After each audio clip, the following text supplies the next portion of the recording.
আশা করি সবাই খুব ভালো আছে। আমরা সেদিন চলে গেলাম অন্নদাত্রী অন্নপূর্ণা।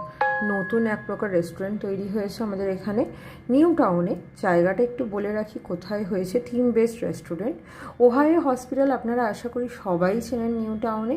ঠিক তার অপোজিট গলিতে 3rd নম্বর ফ্ল্যাটটাতেই পুরো অন্নদাত্রী তৈরি হয়েছে। খুবই সুন্দর থিম বেসড একটা বাঙালি রেস্টুরেন্ট। বাঙালিয়ানা আমাদের ঐতিহ্যকে তুলে ধরেছে।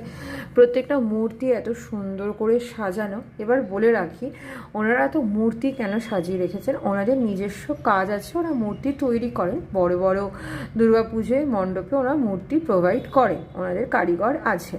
এবার যারা অনেক সময় আমরা চাই পটরি তৈরি করতে, অনেক সময় আমরা চাই বিভিন্ন রকম মূর্তি এরকমভাবে কালেকশনস করতে, তো তারা এনাদের সাথে যোগাযোগ করতে পারেন। আমি পরে নাম্বারে একটা কন্ট্যাক্ট স্ক্রিনে শেয়ার করে দেব।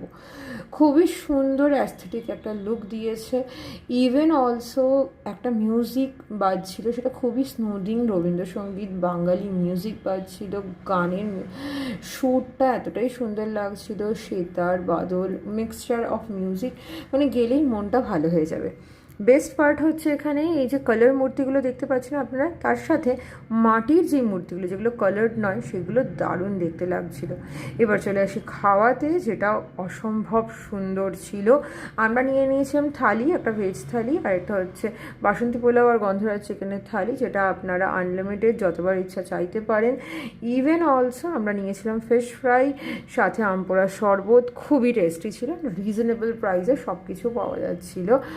আর বেস্ট পার্ট হচ্ছে এটা নিচেই রয়েছে আপনাদের ফেমাস নেপালি মোমো, যেটা অনেক ভাইরাল হয়েছে।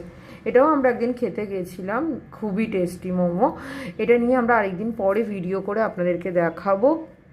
জায়গাটা খুবই সুন্দর। আর তার পাশেই আপনারা দেখতে পাচ্ছেন অন্নদাত্রীর নিজস্ব আরেকটা চা জলখাবারের একটা জিনিস রয়েছে। ঠিক আছে, ভিডিওটা কেমন লাগলো জানাবেন, নিশ্চয়ই আপনারা যাবেন। আর প্লিজ কাইন্ডলি সাবস্ক্রাইব।